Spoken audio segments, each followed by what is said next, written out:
welcome to another edition of the Sportsport. And we are back. We got the full crew in the house. That is what it's all about. The Yankees, out of any team in the league, are the best equipped to handle a blow like this. I think there is a higher power at play here. He's due law of averages. That dude is the ultimate scrub. It's trash. Yeah. Every person you have in there is fucking trash. Next game, you're going to see a big performance. You can see it in the end of the game, and I'm just totally stoked and excited for this. And we are back. Welcome to another edition of the Sportsport here on a Wednesday. That's right. Once again, it is the Barnes and Tony show.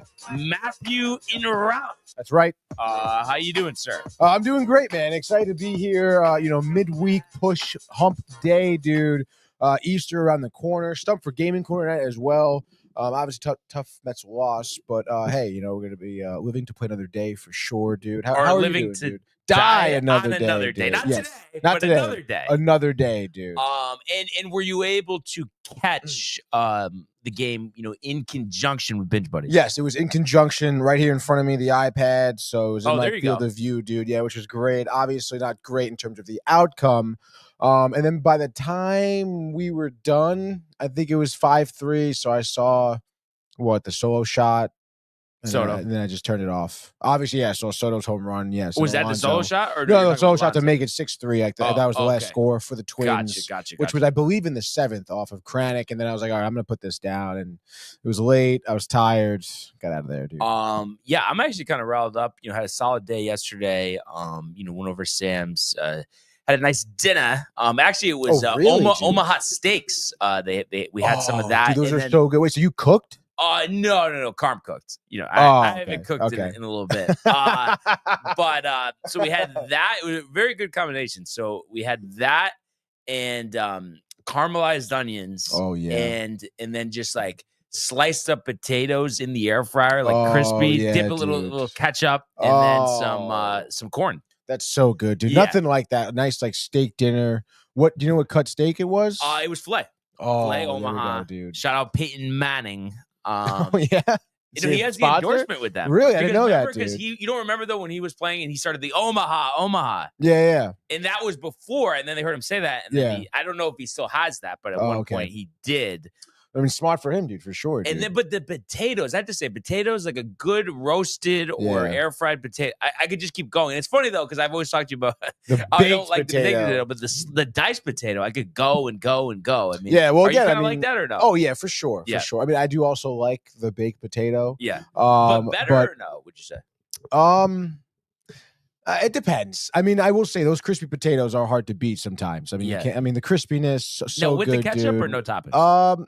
I'll have some ketchup. Maybe dip one in, Yeah. and then maybe the next one I don't dip in. Have a little variety, dude. There you go. But yeah, dude, that's especially like that pairing of just like a steak with some potatoes and veggie, dude, so good. You could almost say it's like Bryson and Rory being paired at Augusta National. Or no? Yeah, dude. One doesn't talk to the other, I guess, dude. And like we always say, like, I mean, just starving right now, right? Yeah, dude, definitely starving right now. Dude, I could really go for like a hamburger, to be honest. That's probably what I would now. Want What would be on this hypothetical burger? This hypothetical burger would have, I guess maybe like just a typical American cheese. That's fine by me. Lettuce, tomato, white American, obviously. White American, yes. Sorry, yeah, white American cheese. Lettuce, tomato, onion, pickles, ketchup, mayo. Nothing crazy. Pickles, interesting. Definitely pickles. The mayo, yeah, I don't know. Yeah, mayo and ketchup. It is interesting because I'd never get it anymore, but I used to kind of get Dutch's a lot, back in the day. The Big D, that's what the Big D is, basically. I was waiting for you to say it so this way. If I said it, then you would have kind of like cracked up. Especially if Matt was here, you would have looked at him, definitely. Yeah, Matt probably be cracking up right now if he was here, dude. But I would always get it without the pickles, and I guess I would leave the mayo on, but really, I don't know. The pickles and mayo, I just... bad. Like you're big on mayo, like it's like you always want it on like a sandwich or a burger. Or? Yeah, I do. I do always want it, and even like if I get like chicken fingers or nuggets or whatever, I like to mix ketchup mayo, like the little fancy sauce. I don't know if you ever do that. No, but it's interesting. So I don't like mayo, but I like a Chipotle mayo though. Yeah. They put that. Well, they are different. I mean, like they taste. Do you like that one? Or no? Yeah, I love Chipotle mayo, dude. Get a hammer Chipotle mayo at like Village Bagels or Which Day, you know, when you eat a sandwich, turkey Chipotle mayo. Oh my! You know God, who has dude. the best Chipotle mayo is Bobby's Burgers at Mohegan Sun. Really?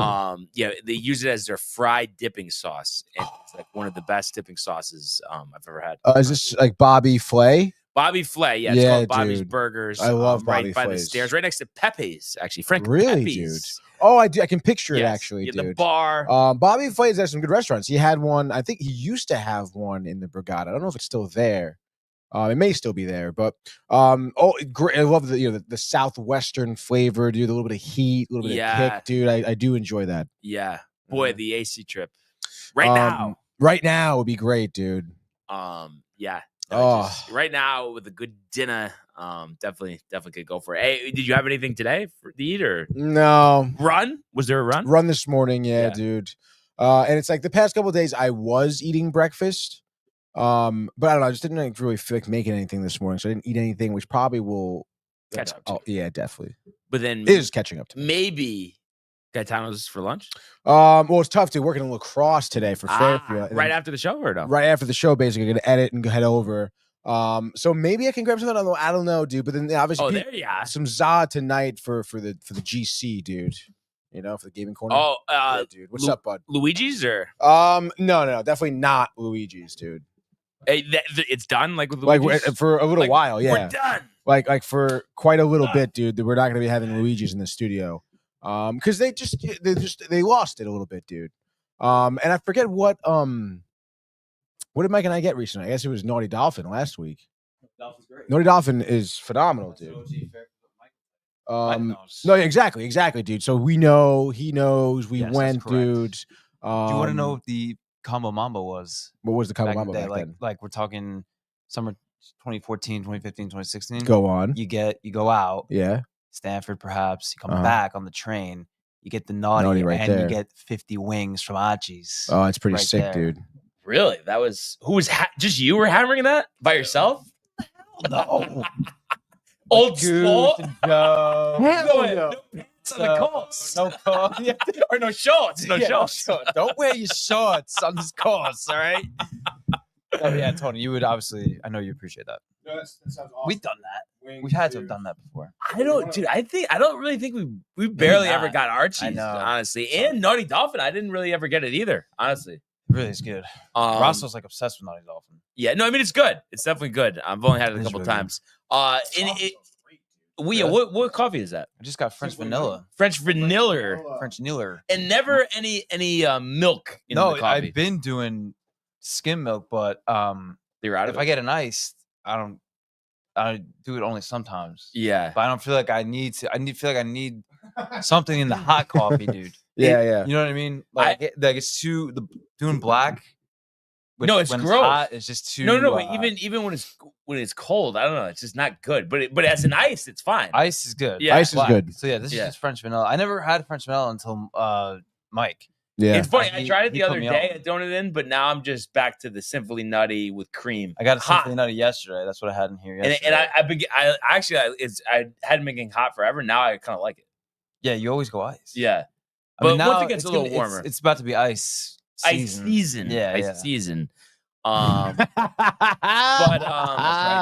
I still can't believe they just can't get like a little cinnamon shaker over at Donut In. You know? You know what? You should bring one in and give it to him, dude. Is that what you should do? Here, can you just keep this in the counter for me, dude? I'm donating this to the business. No, imagine that lady at the counter. You know the drive-thru. She's always there, the blonde hair, always cheesing. Yes. Imagine like giving her the cinnamon and just be like, you mind just keeping this in the back? I like cinnamon in my coffee. Yeah. Oh, thank you. Have a great day. You think she would say that or not? I think they would, honestly. I think she would. I think she would. They would tell you to fuck over. It'd have to be shrink wrapped, so it's not opened. And exactly. Then I think they would do it. Yeah, exactly. So sometimes the milk's nice, but when it's gonna have the ice, I feel like I don't really need it. Yeah. then don't And do then it, gotta dude. get a nice flavor though. Gotta You know, get a nice French flavor. Dude, Nillers, forever I nice did that homemade cold brew, hazelnut. but then I left it in the fridge too long and it got molded. I had to throw it out. Oh. And I haven't made homemade coffee since. Yeah, I remember. Yeah, And I don't know. Now it's like go back to the black and it's just like Nah. very like strong. you moved on, dude. yeah. You're over. It's over. And I mean, it's a good End deal. of an era. Yeah, it's a good deal with the donut in too. It's Yeah. like the hot coffee, only $2.89, Tony, right? Isn't that the cost on that? That is correct, dude. So yeah, that's solid. Solid. I do see we have a bunch of comments. Oh if yeah, you of wanna course, get dude. to Yeah, that. we had a bunch of comments to get to, dude. So let's get to those comments here, as we do typically start off here with Michael Buck. Those Says, morning, shots. fellas, dude. I had contact with Ernie at 12:01 a.m. last night, dude. Shout out to Ernie. Oh, that's I mean, yeah, I don't know, dude. I mean, again, I hope everything's all right between Ernie and the wife. when the wife, Hey, dude. Michael, give Ernie a break. you're Come gonna on. cause a divorce. Yeah, dude. And I wonder if like the number is like maybe not saved in his phone, so it comes up as like a random number. Oh, Yeah. And then she's She- very she's like- suspect. she's And like, dude. then Who at the the point fuck you is that, switch it dude? to a Oh. contact. Oh, you just yeah. put in a fake name. Yeah, in. fake Who's name. this? Yeah, Michael Yeah. Buck just sounds fake. Yeah, Yeah. not good. Fake person. And then he's laughing at the Binge Buddy comments last night, which really didn't add to the show much, except he did talk about Mission Impossible a little bit, which was good. That was Yeah, good. Tony. I think that's like we talk about Michael Buck homework assignments. I think Mhm. Tony's looking for more on topic Yes, comments these days. certainly. I mean, again, I appreciate the Mission Impossible. You know, I'm sure Michael's watching more too. You know, come on, dude. Come on. Speaking of come on, dude, Come Matthew on. Ryan says, "Let's go Yankees! Nice win," he says. And then Josh B says, "Yo, fan, what's good?" Let's go Yanks. What up, Josh B? And then Michael Buck says, "Shout out to Josh B." Also Barnes in life, he says, "We like." With the colon here, so he's listing a bunch of things. Late Late contact, What the fuck does that Disney. mean? friends, sports, Jim Nance, Luca, and those girls. I mean, maybe, but how about though, Michael? What I would say is like for that's a great comment. I contacts- mean, What about I mean, Snow White? No, but for those late girls. contact, though, how about those girls instead of Ernie? Right? Let him do his thing. Right. It's instead. actually a great Leave point, Ernie Brian. alone. Yes, dude. And hit up those girls. Hit up those girls. dude. Or Jim Nance for some late night You can try to contact. get- dude. He's not a second marriage. I would leave him alone. All right? Yes. Is he really? Wow. Come on, Jim. Oh my God, Jim dude. Michael Buck to also agreeing, nothing like a nice steak dinner. Absolutely, dude. And he says, Maddie, dude. And he says, milk in coffee is with the throw up emoji, which is interesting. What? I don't know, dude. It's funny because I've been kind of, we're doing almond milk forever. And even Brian said the past couple of days, because we've been off the almond milk, kind of watery, Yeah. kind of almost But I think watered it down. depends where And- you get it, though, right? No, very true. From And, Donut in, you're and I saying. feel like sometimes you have to shake it up. You're supposed Yeah. to shake it. Yes. they And don't do I any mean, of not for nothing. Like almond milk is like 90% water. Like that's how Right, you like right. harvest milk from an almond. Almond you need, milk. like a ton of water. I think almond milk sucks. I don't know. I think it honestly, again, if you get the good one, if it's shaken up, dude. It's like oat milk. Oat and- milk sucks. no. Oat milk Oh, fucking tastes how about like the oat milk trash, ice cream at the dude. stadium? Ew, dude. Got that by That accident was- once? Stop Yeah. it, dude. Oh, with That you. was- Oh, yeah. Oh, Yeah, with the you difference too? between that You said, and oh, the with you. regular Oh. Cavell. Me and Rosso Oh. got him one time. Yeah. We couldn't believe it. We Yeah. were like, Yeah, you gotta throw why it does out. this taste like At cardboard? Yankee Stadium? Yes. Yeah, they had, Really, dude? Yeah, I don't they know made if they still milkshakes with have that. Oatly. Ew. I don't think they Couldn't still have believe that it. anymore. They don't Thank still God. have it. Yeah. Dude, it literally had the whipped cream on top. Wow. 2 sips. Gross, dude. We looked at each other. We were like, "What the fuck is this?" Yeah. And we Dude, turn around. oh. It's oat. Ew. Yeah, Like, what a disgusting. disgrace. Disgusting. It's I a could joke. hammer some ice cream right now and have like a little baseball helmet. We want to go to Dairy Queen and Carvel. I go to Carvel right now. dude. Carvel blows Dairy Queen out of the water, by the way. Yes, it I does. think so because they have what do they have? They have It's not even close. what is it called? Hurricane. I think they call it hurricanes, which is like their It's blizzard, their version of the blizzard. which yeah. is like the same thing. Yeah. And also, dude, the Nah, Carvel Carvel's higher quality. Carvel is exactly it's higher quality. They have a better blizzard. Dairy Queen sucks. The one in Milford is dope, dude. The Carvel in Milford. Yes, it is. Yeah, dude, I like it's that one. nice over Dude. there. Old school. Yeah, it's looking, dude. interesting. I always really like Dairy Queen. And not that I don't think it sucks ass. No, it doesn't. It doesn't. But at the same time, I mean, at this point, you want Cavell. Oh, so you're Yeah, gonna yeah. go to Carvel? I okay. I accidentally, because my thing has always been, the vanilla soft serve, the caramel, whipped cream, Oh. cherry. But they gave me the chocolate Man, that's crunchies by accident last time. Now you're Good back. addition. Good Wow. addition. Definitely. That's So, solid. When was the last time? Last night, you said? No, this was last Saturday. Last Saturday, dude. Yeah. Caramel, crunchies, and what else? Whipped cream and cherry. Whipped cream. And the with the cherry, vanilla soft dude. serve. That's so good. And it's hard for me to deviate from the vanilla soft serve. It's just so good there. Dude, and you can't like, that's it. I mean, for me, like any other ice cream, like doesn't really work well as vanilla with toppings and stuff. Oh, you know, like just vanilla is I so don't get good. how Just, somebody likes chocolate over vanilla. I don't know either, dude. Right? Michael Theophil does, dude. Yeah. I could do a twist. Twists are good. But at the same time, though, they're just a straight vanilla. Yeah. It's just good. Yeah. Absolutely. Great So, always been on the Niller. but yeah, that's good stuff. Speaking of good stuff, as Michael saying Matthew, but let's go to the world of Major League Baseball.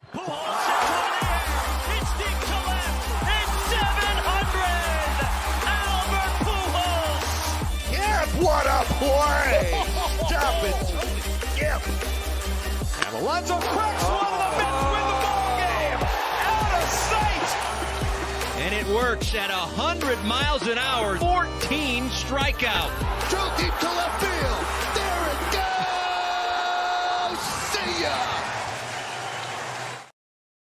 All right. How about this, Michael Theophil? Yeah, no, it'll be a solid night. Says, oops, LOL, what's up? The show has a bit of electricity with Matthew's there. And I have to say, absolutely great time yesterday, of course. And here we are again. Cheers, bud. But you know what's ironic, too? We have you in here 2 days. It's 2 Yankee wins. Yesterday and the day before. You can't stop coming in. I might have to quit my job and come here every day. Yeah. So that was great to see. Now, did you get to watch start to finish last night, or were you in and out, or what was? No, I didn't go start to finish. What? Wait, where was I? Oh, I came here. Yeah, you were here. Okay, you were watching on your phone. Where was I? No. So do you know where you are? No. So because I was tuned into Binge Buddy, so I just had on. And again, I didn't have my laptop, so on my phone just had the Gamecast on ESPN, and had Binge Buddies going on in the corner through YouTube, obviously. And dude, I'm on the Gamecast, and then I see the bases get loaded. We're down 4-1. Or we're down 2-0. 2-0. Yes. And then it was 2-1, and all of a sudden it becomes 4-2. I was like, fuck yeah. No, that was like the same thing the other night when I was telling you how, now everything's great. Yeah. That was the other day. That wasn't. Yeah, no, I didn't say that yesterday. The night before. Yeah. Dude. So I was watching it through there, and then listened on the way back when I left here. Mm-hmm. Actually, no, I didn't listen. I was listening. I don't know what was going on, but I got home quick, and then I turned it on, and then you texted me, nice W. I still thought the game was on. Oh, okay. Like, let's go. So it actually, I watched the post game, which is great. Oh yeah. No, it actually worked out solid for me. I was just telling Tony, I was at Sam's last night, nice steak dinner, Omaha Steaks. I've had steak in a minute. So I didn't really get to watch much of the game, but there was a gap where she had to go do something. So I'm just in the living room by myself, trying the game. And what do you know? It's the 6th inning when the whole thing happened, which was just awesome. So yeah, I mean, as everybody knows right now, it ended up being a 4-2 victory. And it was one of those starts where, it took a little bit to get there. Wasn't the best start. I mean, first inning, Fried was able to get them, retired in order 1, 2, 3. Second inning, we had 2 runners on, but couldn't get them in, and that's been a theme recently. We talked about wanting to get those runners in from scoring position. Fried was dominant in the second, another 1, 2, 3 inning, dominant all game. And then, we just made there was a little trouble in the third inning. I think what I think happened is he missed. I think he missed a spot. Yeah. So, in the second inning, Dominguez had got a single who, ended up being the player of the game, which we'll get to. But the third inning was a problem. Yeah, he misses with a fastball for ball 1 and then throws one kind of right over the plate. So same pitch twice in a row to Melendez, who gets on the board. So it was 1-0 Royals at that point. He retires Furman and Biggio in order after that. But then Garcia reaches on an infield single. And then Bobby Witt Jr., who had a home run, the other day, doubles to make it 2-0. So now it's like, okay, you were hoping, I hope this isn't one of those starts where he doesn't have it, but he hones right in, strikes out past Quintino, and then was pretty much lights out, the rest of the game. Yankees weren't able to get anything done in the third. He works around a double from Sal Perez in the fourth. And then Yankees 1, 2, 3 again in the fourth. works around a base runner in the 5th, gets through that, and then Yankees Dominguez single, but weren't able to get anything done in the 5th. So we're already on to the 6th inning. Fried, 1-2-3, again getting another Pasquantino strikeout. And then the 6th inning is where all the Yankee offense came, and it was interesting. You scored 4 runs the previous night, all home runs. This night, no home runs, and it all started on an infield single from Aaron Judge hustling down the line, and it started with 2 outs because Cody Bellinger, who has been struggling, the food poisoning, looking a little ripped out there. We'll give him a break. But Goldschmidt strikes out, so there's 2 outs. But Jazz actually works a walk. Not a guy you think about working a walk. Mm-hmm. He works a walk, but then Volpe works a walk. Got to do that a little more. So that loads the bases. And then, you walked. It was like Aroldis Chapman was on the mound. Zerpa comes in, walks well. So that gets us on the board. So it was just one of those things, watching the game, because we've just seen a bunch of times, especially 2 outs, runners on. Yeah, we don't usually get them in. That was something we said we wanted to work on yesterday. And Jason Dominguez, probably the biggest hit of his career, so far, batting right-handed. Helmet comes off on the swing, rips it down the line. He was so pumped up. Contacts apparently came out, rounding the bases. There was contact at that point. That's tough when that happens. I can relate. So Chisholm scores well, scored, and Volpe scored. You know what's actually funny? I know you get a kick out of this. So Mark in the comments, he's always tight. So he's not buying the contact thing. He was kind of getting tight at me because I was like saying, well, Mark, I mean, you always seem... I was like, you always seem to have a little trouble with your contacts. He's like, oh, no, just a poor excuse for like an defensive replacement. It's like, it's definitely, I don't think that was the case at all. But I'm not even going to talk about that. That's Mark, that's just of course. A Mark thing. But yeah, it was really nice to see Dominguez come through, 3 hits. And after being the star of the show in the field the previous game, huge game for Jason Dominguez. He's finding it, dude. Yeah. Let's fucking go. You love to see it. You could see he's confident, and all the Dominican guys, lad. you can see all of his teammates really getting pumped up for him as well. No, they know. Which you love to see. And this is what we were looking for going into the season. So it was refreshing to see that. As we mentioned, he comes out of the game, the contact. So Grisham comes in the center, and it was ironic. After Renfroe walks, Melendez sends one deep, and Trent Grisham, I mean, what a play for Grisham. Grisham's one of the best outfielders that I think I've ever seen. Yeah. He's sick. The timing of it's that great to have him, man. was unbelievable. And he's a great clubhouse guy. Yeah, dude. And every time, like we were talking about this yesterday, I feel like every time he plays, he jacks one. Yeah, exactly. So he makes that big defensive play. Furman strikes out, but then Fried with another walk. So it seemed like at that point in the 7th inning, he was kind of tiring, losing the control a little bit. So who else? Luke Weaver. Big spot, gets the ground out, so no harm done there. Yankees had 2 walks in the 7th, but weren't able to do anything with them. 8th inning, Weaver again, 1-2-3. I mean, it's just unbelievable the amount of success Weaver's had since he became the closer last season. He's maybe messed up one time in Cleveland. Dope.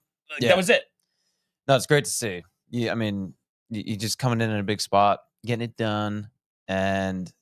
Dude, since last year, it's just been nice. He found the fit. Like that's where he belongs. That's where he's supposed to be at. And he's relishing. Yeah, absolutely. Pumped up to be a Yankee. That's for sure. And in the 8th inning, a little rally with Volpe singling, Grisham walking, but unable to get them in. So we go to the 9th. Devin Williams, his first 1-2-3 inning as a Yankee. Looked as best as he has, inducing a fly out, a ground out, and then gets Melendez on a changeup to end the game and to get what was, I believe, his 3rd save of the season. So, we had talked about every time, being a high wire act with Williams. It was nice to see him finally have a 1-2-3 inning. Dude. God, dude. Yeah. Really. Fastball velocity was up. He's been making us sweat it out since, for the first few weeks. Because it is important. And as much as like confidence as we have, okay, Luke could just be the closer. It's just nice. You want that 1-2 punch at the end of the game. Plus the fact that we're getting Cousins and Lowetzka back to go with Hamilton and Cruz. I mean, that's a hell of a bullpen. Yeah, it's a lights out bullpen. So it was great to see that. But I think the whole message here, I mean, the biggest thing you're rallied about was Dominguez, because this was the best game of his career to come through like that. You just hope it leads. It's really to been clutch 2. moments. It's really been 2 games in a row. Yeah, with the defense, it's been a lot to get pumped about. Yeah, the field, like on both sides. Yes, the ball. Yeah, like the defense last night or 2 nights ago, and then last night at the plate. Yeah, absolutely. And getting that hit from the right side. No, that's what I was gonna say. It is sick that he's a switch hitter because we've had a history of switch hitting. I just feel like he hasn't gotten that many opportunities from the right side. Yes. So it's like everybody's there's nothing good from the right side. It's like, well, he hasn't had that many opportunities. There's nothing good on the right side. No, because dude, everybody wants to be like the right side. Wait, on the right side, dude. So those people can fuck off, and let's go, dude. Just get more ops up there. So you loved that. Obviously, it was nice to see Williams get the job done. And then how about Max Fried? I mean, he's been everything we could have hoped for and more. 3-0. I mean, he made me kind of nervous the first game. Are you nervous, dude? So because I was like, great. Is this like a fucking? Is this like he was good last year and now he comes here? Yeah, another year older. older. I knew honestly though. I never wavered. I knew he was going to be good. Yeah, I never wavered on him either, dude. Because you saw a lot of his starts. Great. So you knew, He was always great. Yeah. I've never really seen that much of him, to be honest. So, lightning in a bottle, Tony. He's been great. Like I was like, I think it's sick when they go at least 6 or more innings, and he's done that the last 2 games, right? He went 7 innings in previous. I'm tired of seeing like the 5 1/3 or 5 2. It's like no. 6. He had 6 2/3 last night. It's like this guy's almost going 6, 7 innings, and like, he's doing it economically. I mean, he hasn't even thrown 100 pitches in a game. So as the season goes on, I mean, he can have some 8-inning complete games. Yeah, very good. No, I think we'll see a couple of times. He might go to distance. Yeah, at least like once or twice. CC. And channeling his inner Garrett in Houston. Yeah, exactly. Insane. Yeah, 1-0. So channeling his inner Garrett Cole, and it's just going to be nice, when we get Clark back tonight. And then Heel, within the next couple months. That's going to be a nice top 3. It'll just have a completely different feel than it does right now when you're just like waiting for the Fried start and everybody else. You're kind of holding your breath. But I've said, Warren has impressed me. I feel good about him. Really? I literally feel the worst, I think, about Rodon. Even after Carrasco's last start, I feel better about him almost. Dude, Carrasco was great. Yeah. But, man, I'm definitely not that comfortable with Rodon, dude. I don't know, man. It's tough. Like, it's just he's too he's very much a head case. Yeah. And like if he's in a tough spot. Yeah, it's like it just seems like he might be in the depths. Yeah. Yeah. Which is tough. It's tough to be comfortable, Yeah. But I mean, he knows. I feel like he knows that. Like everybody's kind of like thinking that, like fans and stuff. He's got to. But he's got opportunities, coming up to at least, go against that narrative. His next start he'll have is going to be in Tampa. Against the Rays on Friday. But tonight, at Schmidt George M. Steinbrenner Field. But that's going to be sick. A 4-game set at dope. Steinbrenner Field. I know, it's crazy. It's like another home game. It's crazy. Home away from home. The only thing with Rodon is it's Florida. It's another home game, but it's another home game for Rodon on the hill. Florida sucks, dude. The state, dude? The whole state sucks. No. Florida sucks, dude. Well, you really don't like Florida? Absolutely not. No, he does. I haven't been there since, I don't know, I guess you're going. 2018, maybe 2017. Wait, but do you actually think it sucks, or you're just kidding? Yeah, I've never been there old enough to enjoy it. So, but 2018, I mean, it's not like you were. Well, no, but it was like I was at Disney though. I didn't go to like Miami or Fort Lauderdale. So yeah, like, you're hammered in Fort Lauderdale. You're not gonna be thinking it fucking sucks. Or Fort Myers. Just be hammered here. Yeah. Or Tampa Bay. No, the only thing I would say, I wouldn't say it sucks, but it's kind of tough. Marco Island. Summer heat, though, honestly. I was told to not go down there in the summer, dude. Yeah, like I think in the summer I think you want to avoid it May till September, right?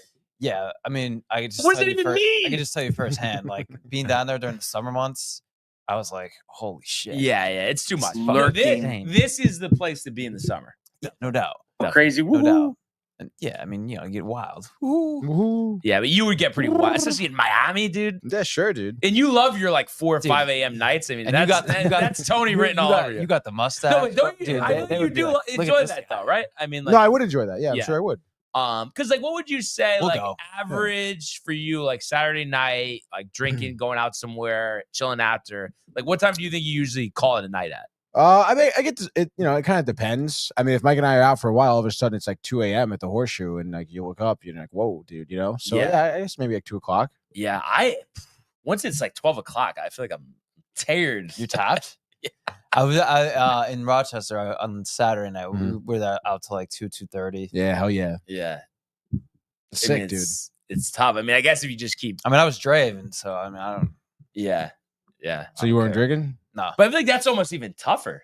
not drinking and staying out till 2:30. Yeah, definitely. I would think sometimes, but like I don't know how you know, Mike does it, to be honest. Like, yeah, right. I mean, Mike, like the whole time. Well, me and Mike were talking about it a few weeks ago. Like, it definitely, sometimes it's tough. Yeah, sometimes it's like tough. how is it not? Wait, You know, wait, like, You know, what the you're hell? around everybody, everybody dude, else is popped. Dude, don't you want just a little something? And then you do want a little something. Yeah. So Something to take the edge off. that's dude, why, you know. it's tough. That was a good one yesterday. Oh, that really was a good one. No, but what you hope for is that, the it's a good vibe, and then you ride the energy of the vibe and the wave, and He's gonna ride the wave, yeah, dude. Yeah, no, you got to ride the wave. Sometimes the wave sucks, but most I of the think time it's good for the most part. You and know, me horseshoe's too. gonna be wave. it's Yeah, definitely- yeah, for sure. So, and especially now we got, this is the time of the year, dude. Everything's we're blossoming, dude. right. You know, People yeah, are it's blossoming. New life siege. That's what they say, dude. And it is, right. you know what's actually sick? I mean, I know it's like, because obviously, even me, everything revolves around sport, but especially if it's like the weekend, you're out at the bar, and then like your team's on the West Coast and the game's on, like that's huge. That's Yeah, sick. that is Then yeah. it's pretty easy. To And then stay you can up like till- dial in and keep Yeah. drinking. So I can stay up till 1:30 easily Yeah. watching Done. the game, dude. Done. Yeah. And then go to the diner. Oh Now yeah, you're dude. The at diner roll. Wait, you Wow. drive? Wow, you gonna drive that? You can't do that. And then Michael Buck saying, imagine being out at the club in Miami until 2 a.m. with the chicks. Those Michael, Miami chicks you out would- here, you dude. I think you know what I think we need? I think we need a Tony and Michael Buck a trip to Miami. You know, get out there, right?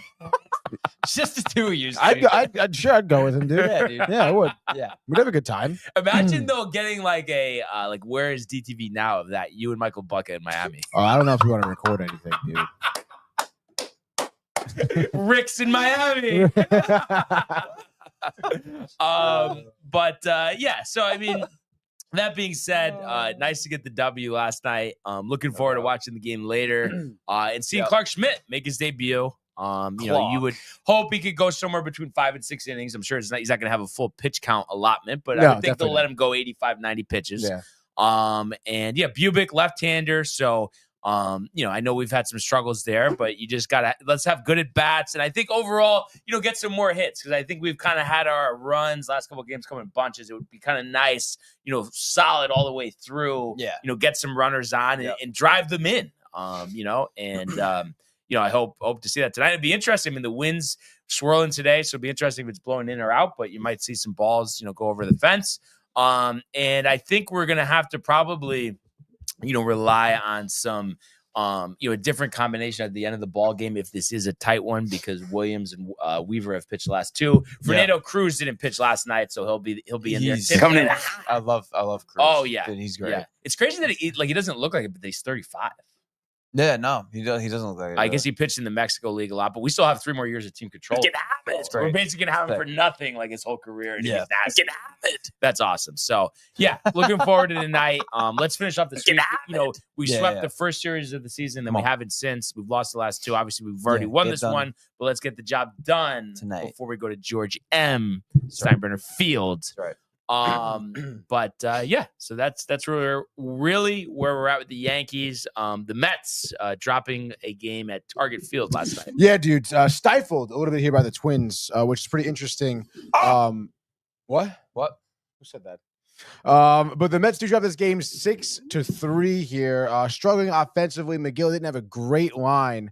But in terms of, I guess, how we're getting to the score here, I mean, you know, you have Ober up there, who honestly, I mean, is a good pitcher. I mean, you know, the Twins do have some solid pitchers. We talked about that going into this series. I forget who he was pitching against his last time out. But his changeup was like his big pitch for strikeouts, and it was fooling many of the batters here in the lineup. But the Mets do get on the board first early on in the first inning here. Alonso hits one, cranks it solo to left center, which Alonso continues to absolutely remain on fire. It was a sinker, kind of like middle in, I guess you could say, and he just kind of pulls the ball into left center, which was great. Makes the game 1-0. You feel pretty good. McGill comes in there, bottom of the first. Clean inning, you know, Wallner reaches infield single. Fine, dude. But then you get 2 strikeouts to end the inning, which is great. And then we're going to fast forward to the third here, because it kind of was a little bit of a pitcher's duel, 3 up, 3 down. all the way around. But again, that third inning is when Ober started using you started using that changeup. You're thinking of Ludwig? I am thinking of Ludwig, dude.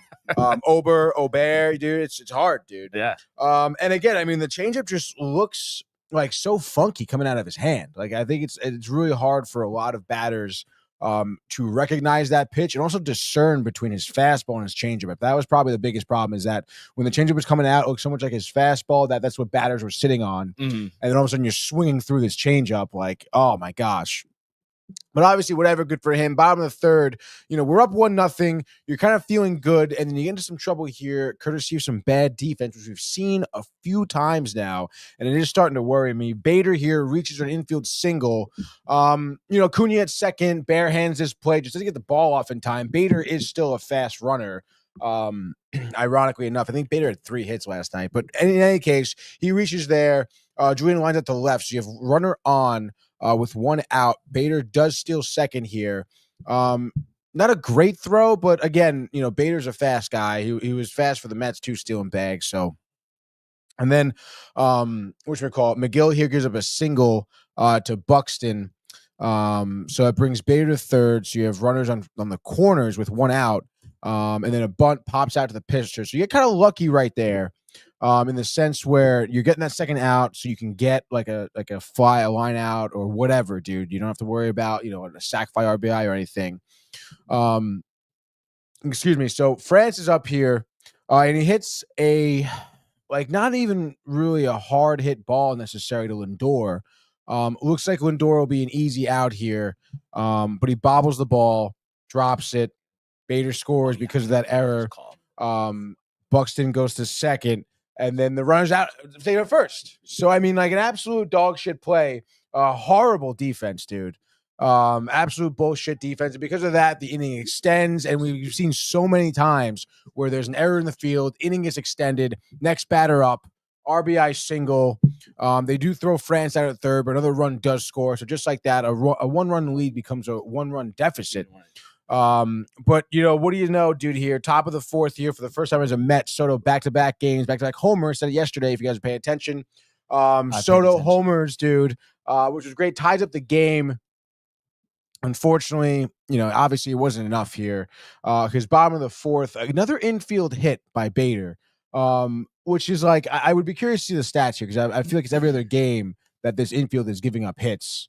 And again, some of them are things you can't really do much about because it's just a hard hit ball right to you. There's not much you could do. You play it, you do the bare hand thing, and you just don't make it because the runner beats you out.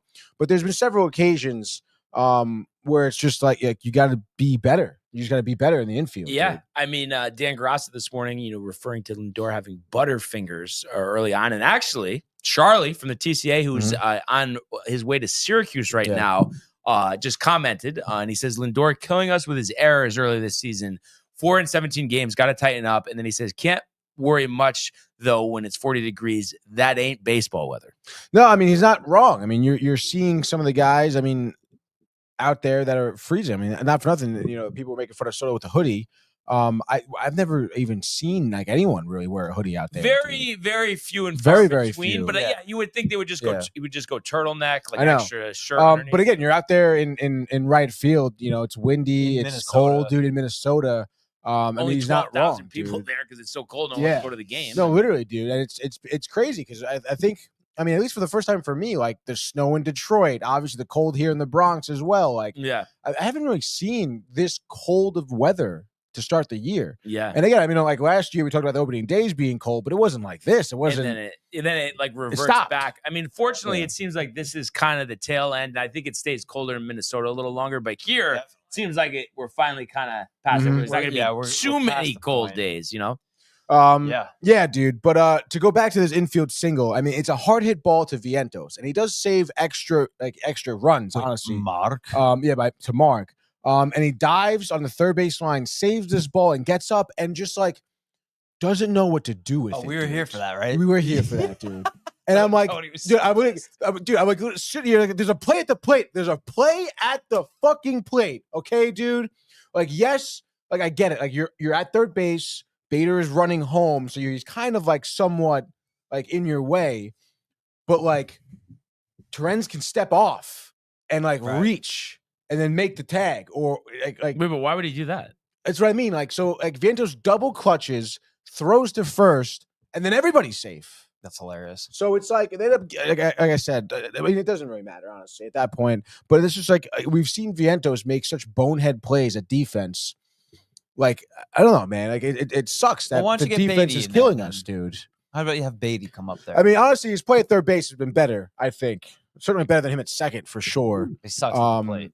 But he sucks at the plate, dude. Wait, I'm just trying. But not for nothing, dude. See, this is when things about Mendoza kind of bother me, because like Beatty had a couple hits, like a couple string along some hits, and then some good ABs, and they were starting him at third base, which is his natural position for the first time this year. So all of a sudden he's playing a position that he's comfortable, and then he starts to hit, and then you start Vientos. And then it's like, so like, why are we doing that? Because Winker's playing DH. Winker was DH last night. But I mean, what do you think about Vientos playing DH and Beatty at third? I don't mind that at all, dude. I mean, last year for a little while, Vientos was playing DH. Yeah, especially with JD was out. Obviously, Marte was out too. If Lindor's botching balls, I mean, you can't have the whole left side of the infield. That's what I mean, dude. Like, and I don't know if Mendoza doesn't really trust Beatty yet, but it's like channeling his inner. If he's doing well, like just let him continue to do well, and then like whatever, dude. So, I mean, again, like that play really bothered me. And I guess it's a tough throw, no doubt, but it's like then just fucking make a decision immediately. Like get somebody out, dude. Right. You know? Basically, it's like you can do it. Yeah. Like make the fucking throw, dude. Sport. Like throw.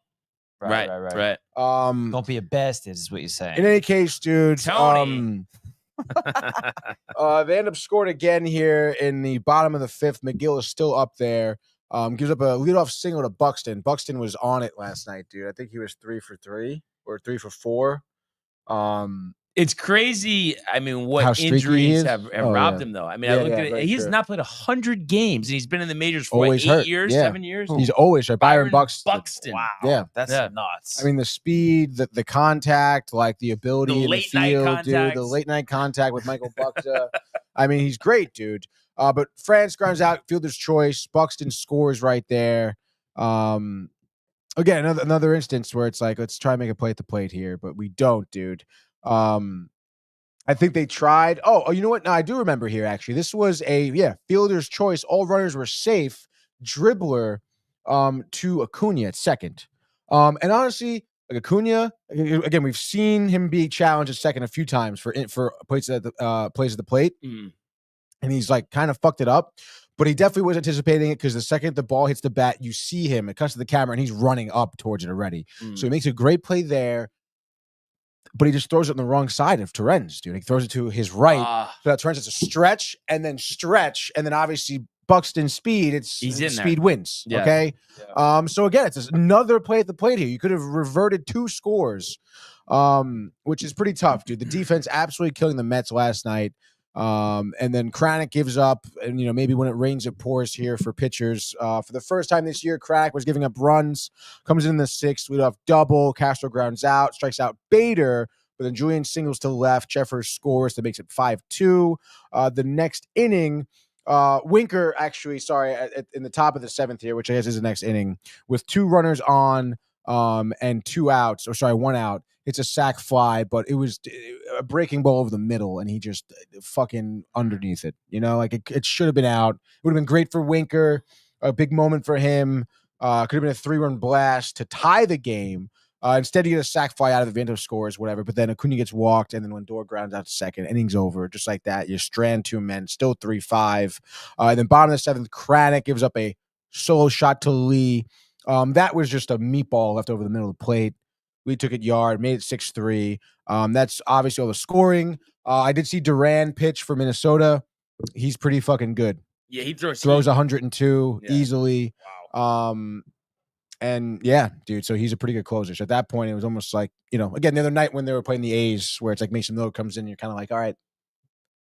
Kind of seems like it's. Were you kind of thinking, though, even with him in the game, though, Lindor up, maybe Jack one tie the game? Last at bat. Yeah, dude, definitely, because the Twins started to fall apart a little bit defensively. They were making some poor throws. I think Duran had a poor throw to first where he just sailed it. Second baseman bobbles a ball. So there was a little bit of like, it could be, But again, that 102, Lindor was swinging right through that. So Mason Miller-esque. No, it was, dude. Obviously, pretty tough loss, dude.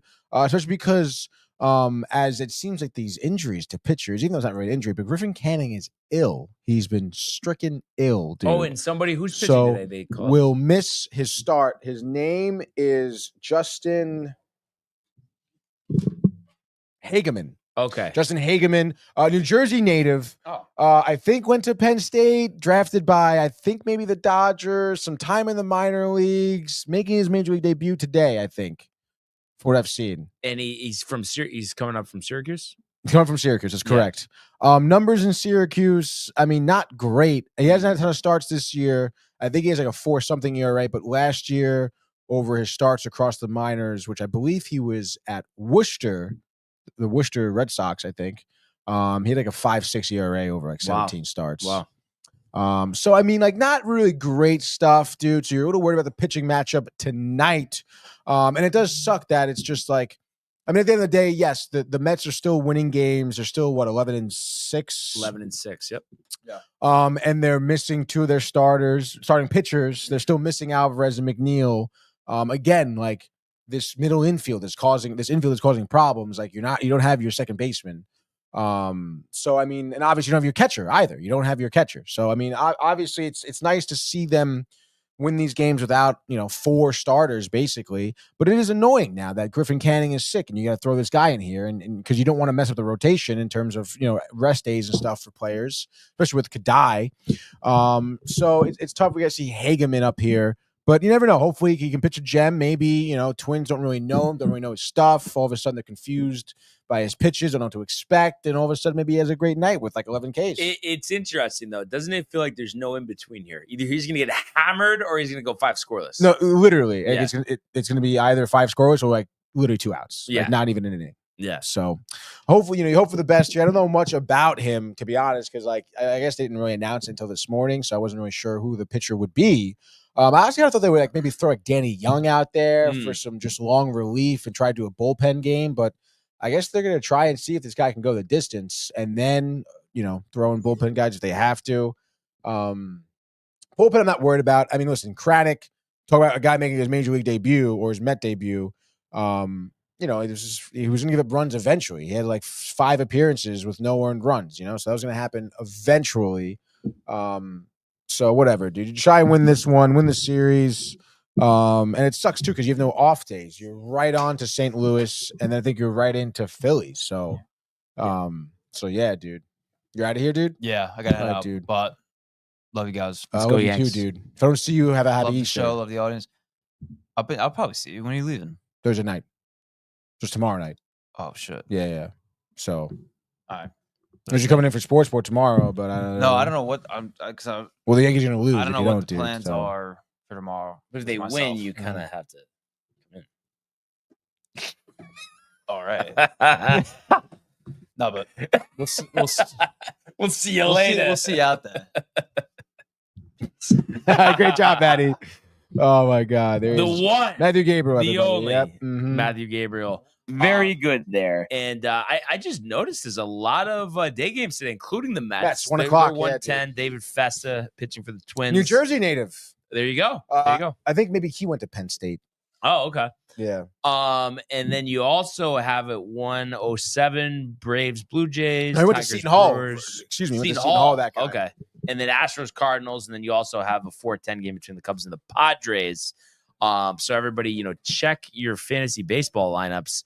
And also we did get a few comments in as well while we were going over the Mets breakdown here. Michael Theophil saying Boca, Miami, Stewart, Jupiter, all dope. Right now it's perfect. And he said it's nice being with people you like, having things to do like pool darts, etc. But if you're in Miami, Boca, West Palm, Jupiter, there's mad to do. And then Michael Bucket clamoring for Ernie. Come out wherever you are, Ernie. Matt, don't go. No, Matt. No, Matt. So, hey, at least you got to see him for a little bit, right, Michael? No, he's not grateful for that, dude. No, he's not grateful. So what do you think before we do the 3-pack? The grid? Oh, you want to do the grid first? Maybe Ernie will come out of the woodwork too. Yeah, exactly, dude. He normally doesn't really talk much during the Mets stuff anyway. Dude. Oh no, I mean, nobody if really he does, is dude. talking, I mean, it's It's obviously like just nonsense, chirping, nonsense. Yeah. Oh, I guess I had to open up a tab. I didn't even open up a tab first. Here we go. Thank you. Grid, Detroit, Angels. Do you see 49 minutes ago, Artemi Panarin named the Rangers MVP this season? I mean, I guess that makes sense. Yeah, but it's like I just love how they do like the social media posts. It's like, Yeah, come like, on, wow, nobody's hyped about that. Nobody's hyped about that, dude. Detroit Angels, dude. CJ Justin Upton. Justin Upton. That's a good one. Wow, 12%. Not that good of a one. Huh? Oh, dude, should have went with Crone. Angels, White Sox, Bartolo. That's a good one. Oh, it's at the one up. Oh, sorry, Angels. Yeah. Bartolo. Another Met. Jeez. Okay, I guess we're gonna get like 105. We could have went fucking Eduardo Escobar. That probably would have been like nothing. Yeah. I'm trying to think now. I mean, we can do Scherzer for Detroit. Arizona. That's probably another hammered, right? I think JD was on Detroit, right? Yeah, probably another hammered. But actually, maybe people forget about Arizona though for JD. So I would do that one. JD. I wonder if they need the period. So no, they don't. Nope, they don't. Well, what the fuck, man? White Sox, Diamondbacks, dude. Shortstop for White Sox, Juan Uribe.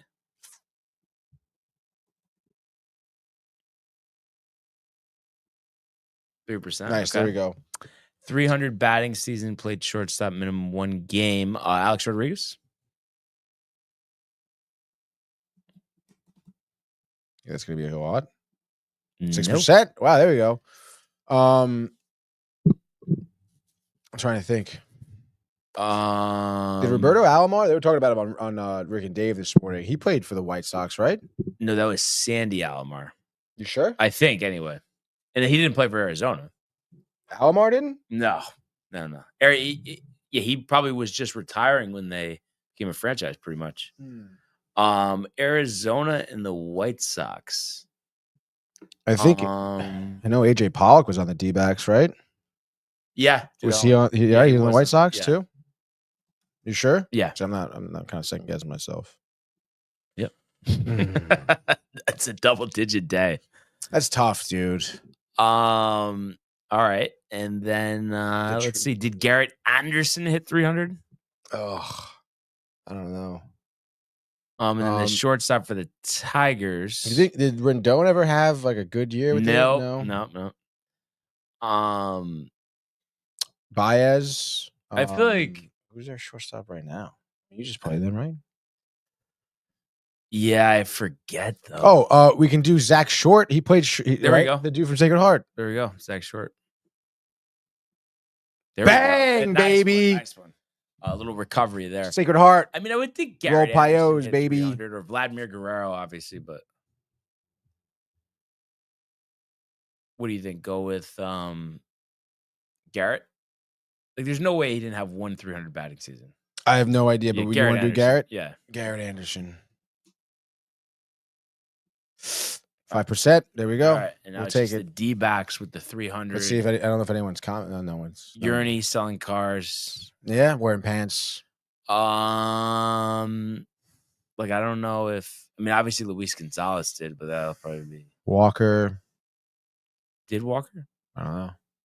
I feel like he must have been up there. Must have been up there. I know. But how is he much up there? And then what? Ketel Marte did he? I don't know. I don't think so. It's just the Diamondbacks, man. I know that's a tough one, dude. Well, Goldschmidt did. Okay. Just do Goldschmidt, I guess. Was that Ernie? No. Charlie says Roberto Alomar confirmed played for with the the D-backs. D-backs. It was his player pick MVP baseball. 2005. He must says. have had a Oh, very yeah. short stint there. I mean, Yeah. Post Mets, I'm guessing, right? Yeah, it must have been because I remember Yeah. because fucking not Rick and Dave, whatever the hell, dude. Ty and your Dan. boy were talking about Alomar today. So I guess just do Goldschmidt and see the 80% for the grid. I think Ernie is having a hangover. He maybe, might by the be. fuck, dude. He could honestly be, might dude. be. Might be. So let's do Paul Goldschmidt. Yeah, 25%, 88. I mean, but we did it. Respectable. Yeah, after the. I mean, that was tough, dude. What the hell, man? Let's see. Scherzer would have been a lot popular. more. We didn't even take anybody other than Cologne that was the most popular. So, I mean, I think people did worse, you know? People did a lot. Yeah, exactly. Yeah. So, yeah, I think still solid after not getting it yesterday. Yeah, that was great, dude. Oh, so A-Rod was the most popular. But A-Rod was? There's so many options. Yeah. 6%. See, that's the problem, I guess. That was like, oh, no, Derek Jeter was the most. Oh, that was just 20%. ours. Okay, Yeah. My bad. Yeah, so I think, is it time to kick it off with the six-pack? Oh, yeah, dog. Strike up the music. Strike up the music, dude.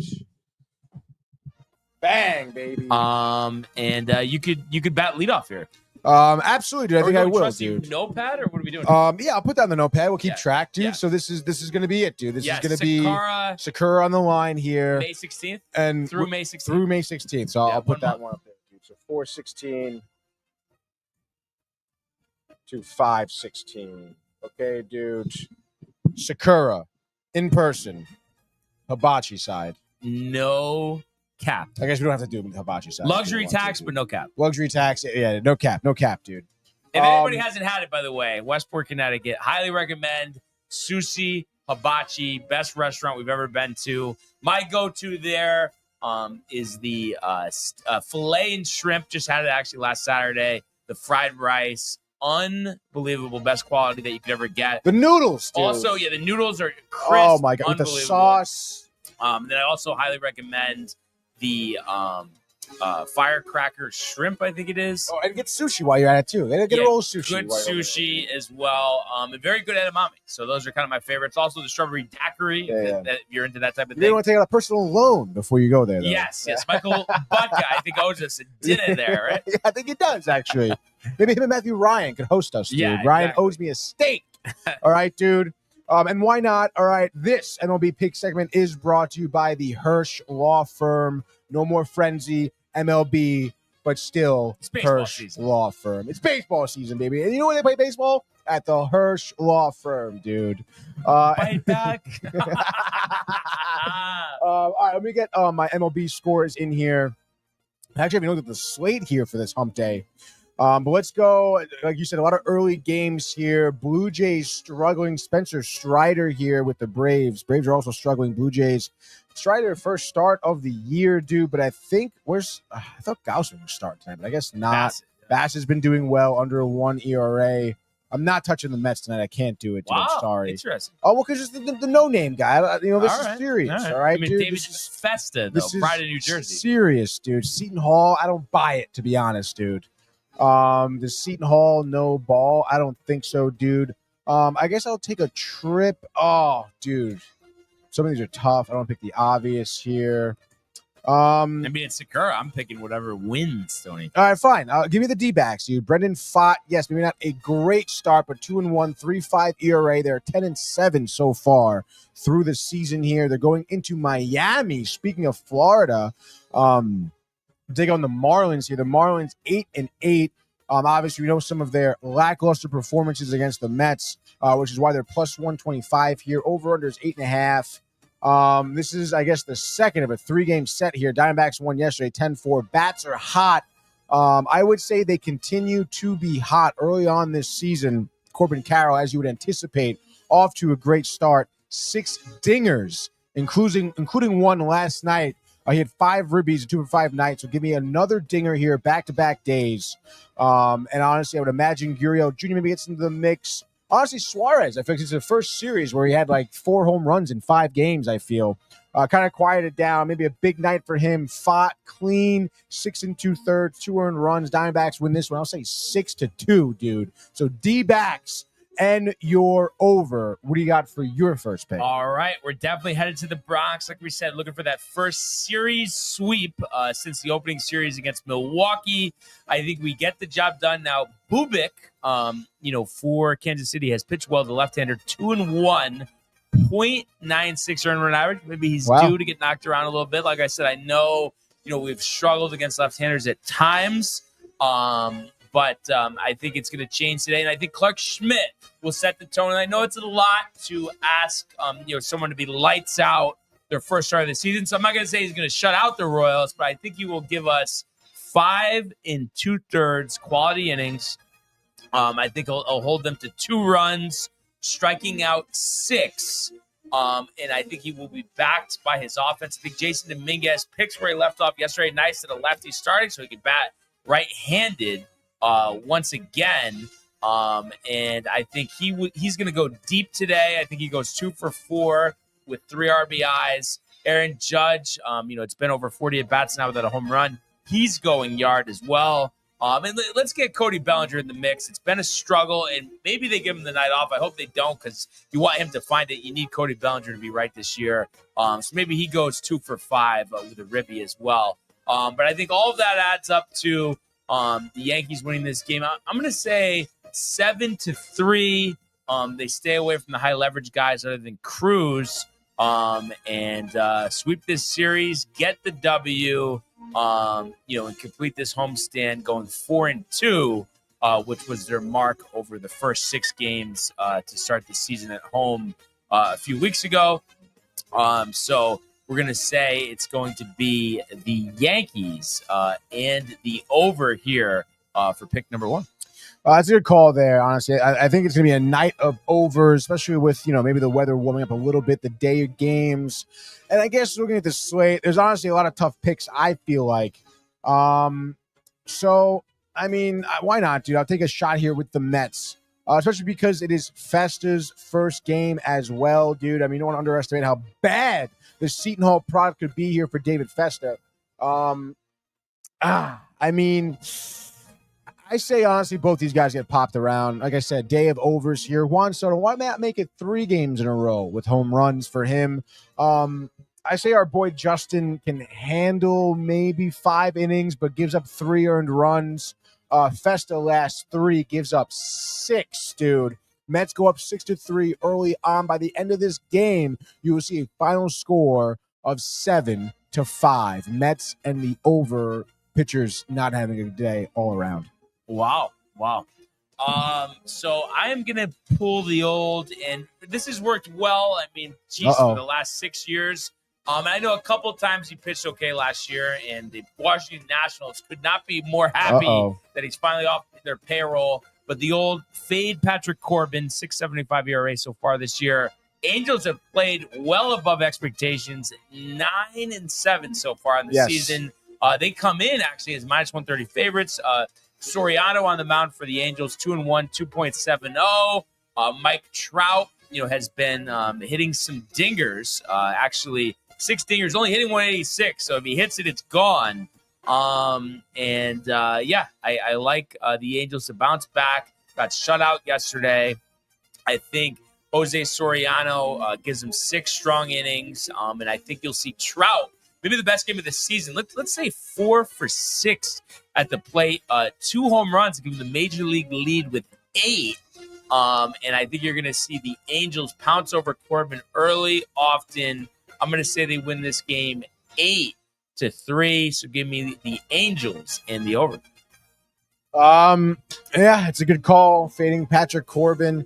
I'll do another fade here, and I'll fade the Rockies. Okay, dude, the Rockies are in LA. Good pick. Dodger Stadium here. I mean, come on. I mean, I feel like German Marquez here against the lineup that the Dodgers put out.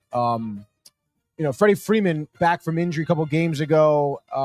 He's 2 for 5 every night, basically. A lock for that, dude. So hammer Freeman, hammer Tommy Edman, hammer the Dodgers in the over here. Bobby Miller, first start of the year. We've seen him get popped. Not have good starts last year, struggled with some injury. So, he could be kind of up and down. Imagine he gives up some runs, but obviously it handles it. The lineup to back him up. Dodgers win this game. I'll say 6-4.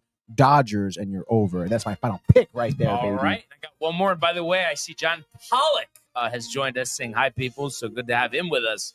But let's see. Number three. You had some good picks there, so there's not a ton to work with here, Tony. But let's see. I will go with the Padres over the Cubs here. Nick Pivetta, the former Philly and Boston Red Sox, pitching well. Was a late signing in free agency here. 2-1, 1.59. The Cubs have played well. I think the most runs scored in the MLB, if I'm not mistaken, or the best run differential, something about like that. Anyway, the Padres have been great. 14-4, 11-1 at home, Tony. Crazy. So they were my pick to make it out of the World Series of the National League. I know I got scoffed at because everybody has Dodger-itis. But Fernando Tatis Jr., 354, 6 home runs on the young season so far. He's been hitting. They are without Jackson Merrill, but we know about Manny Machado. They did lose in 10, 2-1 yesterday, but I think to get the offense going, I'm sure it'll be another great afternoon, or afternoon, because it's going to be a 1:10 local time start there in San Diego. So I think Pivetta pitches well, holds the Cubs at bay. I think Boyd gets knocked around. I know he's pitched well so far, but I think this has a 6-3 Padre victory written all over it. So that's going to be the Padres in the over. And just like that, that's your 6-pack in the world of Major League Baseball. So a lot of good baseball yet to be played today. So, really, really looking forward to that. You get all overs? Yeah. Angels in the over? Yeah. And it was funny. I wasn't even, I think it's just natural to do I wasn't even thinking about that, but I guess we'll just put it in there, right? Is that what we normally do? Yeah, we did. Because we would do or didn't we always get killed in the total? Yeah, like terrible. So maybe it's different this time. Oh yeah, we can just do straight up if you want. I mean, but I mean, we already predicted it, right? So just put it in there, I guess. I mean, I wrote them down. So it's in. It's done. But yeah, finalized. No, finalized. No, don't need over. It. Don't need it. Can't erase it, dude. Yeah. So excited for that. I say, let's do the golf, Tony. Absolutely. We're gonna get back out on the course tomorrow, and we are going to be in Hilton Head, South Carolina, the RBC Heritage, Tony, another event here on the PGA Tour. And this tournament has been around since 1969. Harbor Town Golf Links, a par 71, 7,191 yards. These days, a shorter course, but obviously smaller greens, a lot of water in play. And this tournament, has really improved over the years. Wouldn't always attract the best field. And you think about, following the Masters, a lot of guys, wanting to take the week off, but not since they've had a $20 million purse. This is the third year in a row that they have the $20 million purse, and the winner will receive $3.6 million. Last year, Scotty going back-to-back with the Masters and winning this tournament, shooting a 19 under par, 3 clear of Sahith Theegala. So it was a little bit more decisive after the previous 2 years. Went to a playoff between Matt Fitzpatrick and then Jordan Spieth. I remember watching that one at the Horseshoe when he did win that tournament. That was sick. Or he lost to Fitzpatrick in 23. That's what it was after winning the previous year. I do remember that, actually. That was kind of crazy. So, yeah, I mean, it's nice that we have a loaded field here. It's just a beautiful course. And I think it was one of those things, like with Pebble Beach, where they needed to make it a signature event to get that type of field. So obviously Scotty looking to defend his crown, but you also have Xander, Rory taking the week off here, going to see mom and dad in Ireland. But you got Scotty, Xander, Morikawa, O'Bear, Heenley, JT, Victor Hovland, Maverick McNeely, Justin Rose, Tommy Fleetwood, Wyndham Clark, Shane Lowry, Patrick Cantley, Sepp Straka, Keegan Bradley, Robert McIntyre, Corey Connors, Sungjae Im. So a lot of guys that were near the top of the leaderboard at Augusta last week, teeing it up here in Hilton Head, and early and often, just like we were at Augusta National last week. Coverage starting at 8 a.m. On ESPN Plus, before Golf Channel taking over at 2 p.m. tomorrow. And then the weekend coverage will be the CBS Golf Team once again. So obviously with a signature event, limited field, so a lot of quality golfers out here.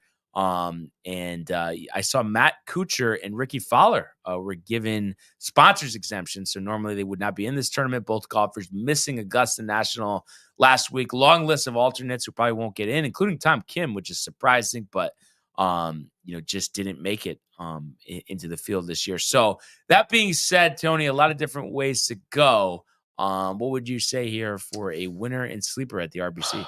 I say my winner will be Ludwig Aubert, who will be getting his 3rd career victory here in the PGA Tour. And his 2nd victory this year. I think he has about 3 top 10 finishes, including that of the Masters last week, where he tied for 7th. Obviously, Ludwig, a player who rose to the occasion of the Masters. Maybe not, little ups and downs this year. We know he won Genesis earlier this season, but last year he did shoot well in this tournament, tied for 10th, shot like a 65, 66, 66, but then like a 73 or something like that. So 4th round, kind of tapered off, dropped in the rankings. I don't think he's getting that this year. I think he's gonna be more dialed in. We saw him again at the Masters. I mean, his approach shots were great.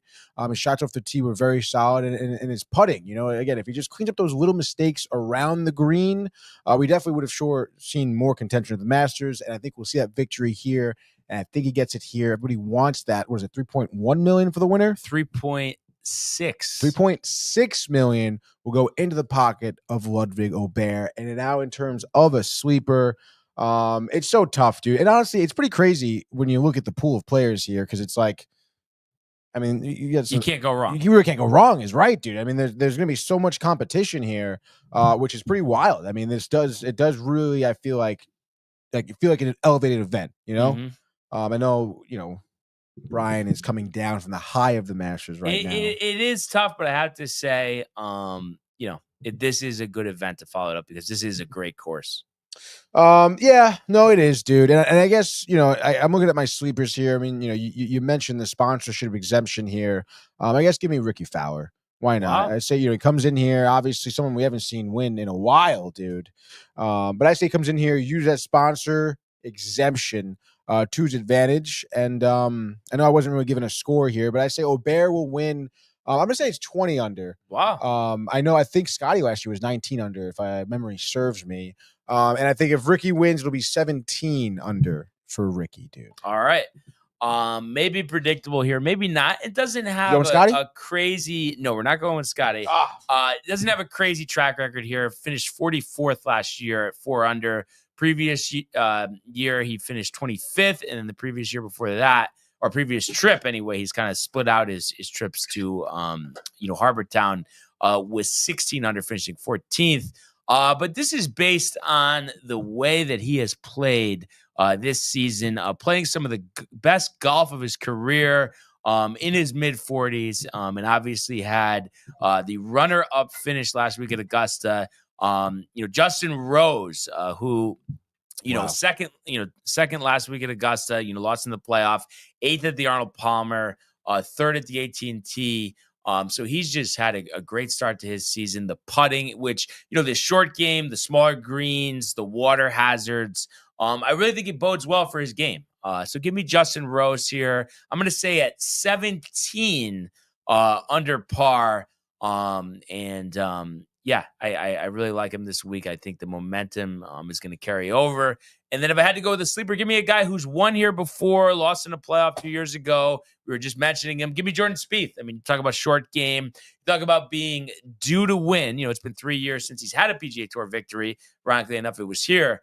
But yeah, I think he's due. And I think if he were to win, I would say it would be at 19 under par for Jordan Spieth. So, a good follow-up to Augusta and the lead into next month's PGA Championship at Quail Hollow in Charlotte, North Carolina. Oh, yeah. So, yeah, excited to watch this one. Always a great tournament, that's for sure. But if we could go now, Tony, to the world of the National Hockey League. Speed, here he comes! McDavid shoots! Top shelf! He scores! Captain with the overtime winner! That's the middle quick! That's a world-class hit right here. Tomsky stepping, rink Washington made the full split save! Are you kidding me? Turn, side of the net, between the legs, and they score! Filthy! David Pastrnak, the silver trophy to the Golden Knights! Right. So like we said, frenzies no more. Mm-hmm. But we do have the playoff picture set in the Western Conference. So could take a look at those matchups here. We are going to see Winnipeg, number one in the West here, is going to play the St. Louis Blues in the opening round series. Blues, I think, a surprising season. I don't know if everybody had them penciled in the playoffs, especially over Vancouver. I think everybody would have taken them all day. Great season for Hellebuck as well. But like I said, the Blues surprisingly good this year. Any juice for you there? I mean, is it a gentleman's, or do you see St. Louis maybe giving Winnipeg a little trouble? Yeah, I mean, St. Louis does have some good talent. I mean, we know obviously about Kyrou, about Thomas as well. There's goal scoring capabilities. Obviously, Pavel Buchnevich is someone who probably has 60, maybe 61 points in the season around there. Obviously, someone who I have been watching almost his entire career. But then, you have some veteran talent like Colton Parayko, Braden Shen as well, which we'll actually see a matchup because Luke Shen, his brother, defenseman on the Jets, Braden, a center on the Blues. So that's going to be kind of a cool storyline. I would imagine, the Blues can play a very gritty game. I mean, that's how they got into this wild card position. I mean, listen, we're on to like their season's over. They have 82 games played, and it took them 82 games to get to clinch that wild card spot, So obviously they're a team that is resilient. So I could imagine, I mean, they can put up a fight against Winnipeg, sure. But I think, especially with, Winnipeg's defense, Neil Pionk, Josh Morrissey, and then Connor Hellebuck. I mean, that I think is where Winnipeg will be able to have the advantage is their defense and goaltending. Goal scoring will always be there, I suppose. But, sometimes goals become a premium in the playoffs because of good defense, good goaltending. So, I mean, Blues can win 2 games in the series. But other than that, I mean, Jets, they're your President's Trophy team for a reason. And I know the curse, the exits, the first rounds. Look what happened to the Rangers last year. They're making it to the finals. The Bruins prior. Maybe, actually. I mean, Edmonton might have something to say. Stop it, honestly. But Winnipeg here, like I said, they'll maybe give up 2 games here to St. Louis, but other than that, they're making it past. So, that's the one versus the second wild card, and then the other one seed here in the West versus the first wild card team is going to be Vegas and Minnesota. Vegas definitely a strong season. So there's one more game left. Minnesota all done. You look at just the wins and losses. Vegas with 4 more wins this year, stout at home, 29-9-3. Minnesota kind of solid both on home and the road. Struggled at home earlier in the season, picked it up late. Finished 22-17-2 at home, and away 23-13-5. So we know about Vegas and Eichel. They've had some great defense, goaltending this year. Minnesota, I think, did a lot better than people thought. Coming into the season, a lot of veterans on this team. Obviously we think about Zuccarello and Eriksson Ek. Not to mention, Kirill. Kaprizov, and then you have Fleury as the backup there in his last season. I would think Gustafsson will get most or all the starts, but. What do you think about this matchup? I honestly like this matchup. I think this could maybe go more of a distance, honestly. Listen, I know, again, you look at Vegas. Their talent pool is tremendous. Jack Eichel having such a substantially fantastic season, coupled with Mark Stone. Tomas Hertl, I don't think anyone would really anticipate him being this good, I don't think, especially coming from San Jose. But Noah Hannafin, again, great defender. Alex Pietrangelo, someone who won the cup back in 19 with the Blues. He, again, they have kind of a mix here. Tanner Pearson, too, who was with the Kings forever. I think won the cup. I want to say he was on the cup team that beat the Rangers. Brendan Saad, who was, had a run with the Blackhawks. There's so much talent and just experience for the Golden Knights here. And I would say that's what really kind of puts them ahead, I think. Listen, Minnesota's great. You mentioned their talent, their veterans. But I don't know, man. They weren't obviously having Kirill back and everything.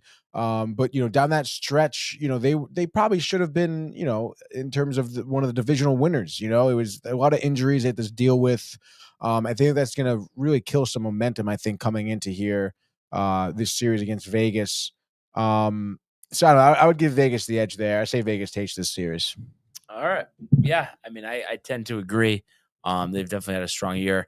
And then you have, the 2-3 matchups here in the West. I know the one you have circled on your calendar is the matchup between the Kings and the Oilers. We know you like the Kings. And listen, I mean, it must be the best record in the whole league at home, 31-5-4. They do get the home ice. You talked about, the Oilers not playing McDavid or Draisaitl the other night. Do you think that's a close, maybe even 7-game series between the Kings and the Oilers? Yeah, no, I think it could go the distance too. I think it could go for the full series. By the way, looking at the stats here, it looks like they do have the best home record, 31-5-4. Carolina 31-9-1. Wow. So the 9 losses at home. So Carolina killed it at home too. So watch out there if you're in New Jersey. But in any case, I mean, the Kings just haven't stopped. I mean, they're a 4-game win streak. They just won back-to-back games. They really are a team that just hasn't stopped. And like I said, I mean, especially I know they just beat Edmonton, but Edmonton didn't start anyone that they want. They're going to start in this series. The Kings are going to have home ice. In my opinion, they do have a defense that has shut down what Edmonton puts out there on the ice. They play a very simple defense. Makes it hard for certain players to get edges, and to skate around defensemen. And then, of course, you have players like Quinton Byfield, who's having that breakout year finally, 54 points, 23 goals, 31 assists. Kevin Fiala obviously still paying dividends over there, which is great. And then obviously the usual suspects there. But, you're going to probably need guys like Andrei Kuzmenko or maybe even Trevor Moore, too, to step up a little bit more, I guess you could say. Which, again, I would anticipate them. They're a physical team. It's going to be hardly fought. Just like, Edmonton's going to come out firing as well, too. But me, I say this goes the distance, but Edmonton takes it final game of the series. LA takes it final game of the series. They're getting close, but, I think where Edmonton will lack is their defense. And, I mean, you never know with Skinner, I guess. I'm going to say Edmonton in 7. Skinner, Game 7 shutout. So, the Oilers hungry, but I think we both can agree that'll be a legendary series. And the only other series in the West will be between Dallas and Colorado. I think it's going to be a good game, good series. Dallas, will have home ice here, but Colorado had a great year.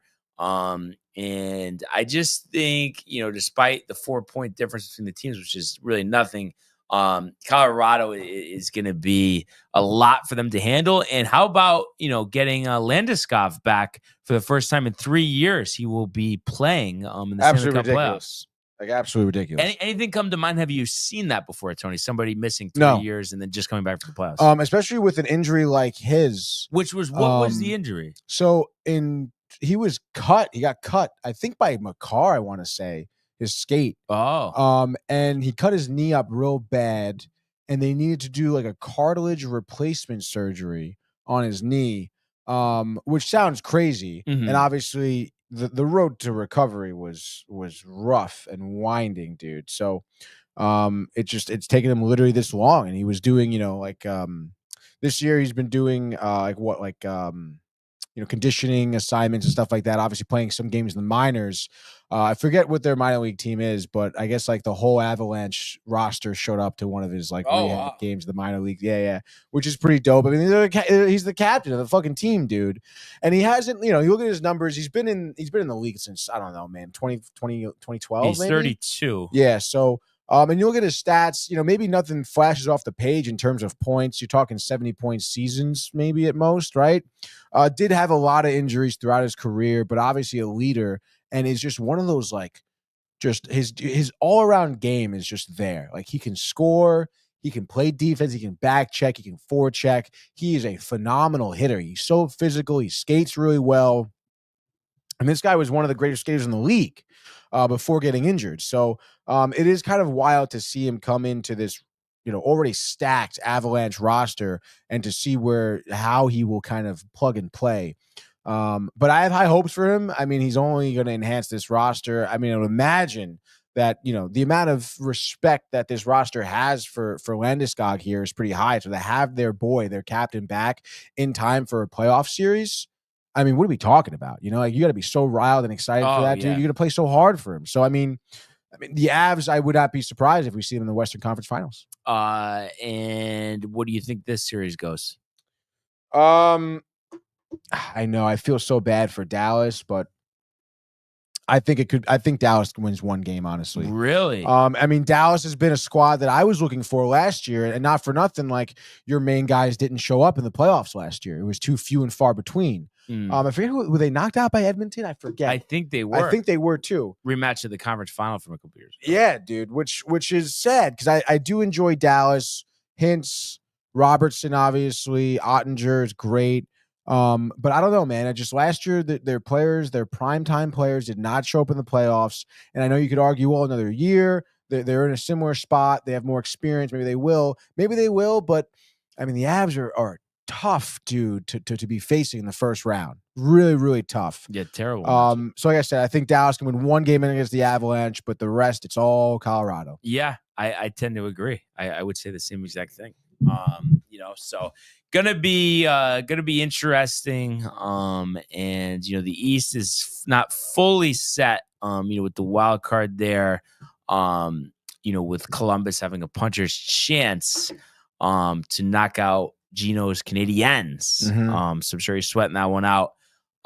Which is pretty wild. But we do know that we're gonna get Tampa and Florida. I mean, I think that's gonna be an outstanding series. And I think I go back and forth with this one, honestly, but I don't know, just because maybe Tampa home ice, even though I've thought Florida was better slightly, I kind of almost think Tampa in 7 here. I don't know. What do you think? Tampa in 7 here. That's so the X tough, factor, dude. I think it's gonna go 7, certainly. Oh my God, dude, this is crazy. Dude, out of the East, we're gonna have the Battle of Florida and the Battle of Ontario, dude. Yeah. Between Ottawa and Toronto, which and is everybody's kind of wild, gonna be dude. saying Toronto first round, they're gonna lose. Right? I mean, that's especially in Canada. I mean, that's gonna be Literally there's gonna be heavy memes all over the dude. place. That actually is pretty wild. But I mean, back to the matchup we were talking about. I'll give me the Panthers in 7. I mean, hard to argue. I mean, obviously defending champs. I think that game 7, Reinhardt just goes off, and what are you gonna do, dude? It is wild. It's wild to see that this matchup. And then, what do you think about Carolina, Jersey? I'm thinking maybe because I don't know. They've been kind of up and down. I know Hughes missed time, this and that. But I think maybe a Carolina sweep of the Devils. I know Carolina has been great in the playoffs in recent years, but usually the first round they win. It's the second round that they have trouble with. Yeah, no, absolutely, dude. And not for nothing. I mean, I think, the Devils, another team here who is lacking postseason experience. Obviously getting some last year, no doubt about that. But Carolina, you mentioned the home record. They have the second best home record in the league here, 31-9-1. And obviously they have home ice advantage. First 2 games at home. They can easily go up 2-0. I would say Jersey takes 1 at the Rock, but then that's it. I would say it's a 4-1 series here for Carolina, which, again, not putting the Devils away here. And Carolina, they've lost some games. They've actually been pretty poor on the road, under 500 on the road. But nonetheless, again, maybe Jersey can win 2 at home. So it's either going to be 4-2 or 4-1, whatever the case. But Carolina, I think by a margin. And I just did see on here, unrelated, but the Mets are actually going to start Brazoban today.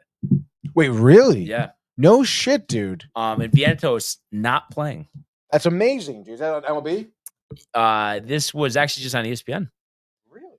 But yeah, Lindor, Soto, Alonso, Winker, Nimmo, Acuna, Taylor, Beatty at third, and Sanger catching. So I love that, dude. so a little bit of a switch up there. I mean, Brazoban's been great. Hasn't given up a run yet. Knock on some wood. But this is like an opener. You're Yeah. the bullpen. So you're gonna see Stanek. You're gonna see Danny Young. Obviously, Brazoban. Probably Hopefully, Diaz at some point if it's tight. Probably Diaz. Yeah, dude. I mean, you should use Diaz regardless if it's tight or not. To be honest, just get him out there, get some shit going. So hopefully the bats can get to fester early on. I mean, honestly, this amps me up a little bit more for the win. Yeah. Yeah, So, dog. Opportunity ahead. And then you mentioned the Battle of Ottawa. I still think Toronto wins. I know I was making the joke about the first round, but I think they are better, even though Ottawa's been great. And I guess Kachuk will be back. But I'm going to say Toronto in 6 in that one. I think just too much power, with Matthews, Nylander, Tavares. Yeah. I definitely give the edge to Toronto. Oh my god, no! I really want to be the first round exit for Toronto guy.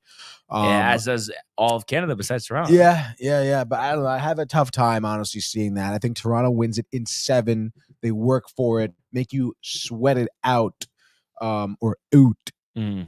But I think at the end of the day, Toronto more firepower. Listen, I mean, Ottawa don't put anything past them. Like they're a hard team. Again, talk about someone who's physical, a team that's physical, a team that knows what to do. They can play well with each other. Kachuk, you're mentioning.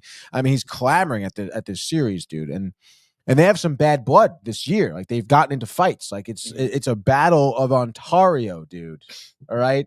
It really is. No, it's thick, I know. dude. It's great for hockey, honestly. It is. Just talking about these matchups, like I am pumped to watch the playoffs here for hockey, dude, for sure. And then really other than that, not that it's too much of a focus of ours, but we did have the play-in NBA games last night. The Magic throttling the Hawks 120-95. So Trae Young missing out on an opportunity there. The Hawks will get to play for the 8th seed. So Magic get the 7, play the Celtics, and then the Warriors beating the Grizzlies by 5. Been on quite the run since acquiring Jimmy Butler. So they get the 7 seed in the Western Conference. A lot of people think, they're a kind of a sleeper threat, even though, I mean, how many times are you really sleeping on the Warriors? But just the fact, being a 7 seed, and they will play Houston in the first round. And then you got 2 more tonight. Miami playing Chicago, and then the Mavs playing the Kings. Winner will get a chance to play for the 8th seed. So, I mean, not a lot of juice in these games. All the teams under 500. But I guess the Mavs looking to salvage a disaster season trading Luka. And then, the Heat Bulls. I mean, I guess maybe pedigree-wise, I would say, the Heat take it. I know they've been hot after really being terrible all season. And then I guess the Mavericks over the Kings, but might be close. So going with the 2 road teams, but we'll see what happens. And then other than that, The Last of Us continues. The Last of Us continues. No, we beat it, dude. Oh, so what are you playing?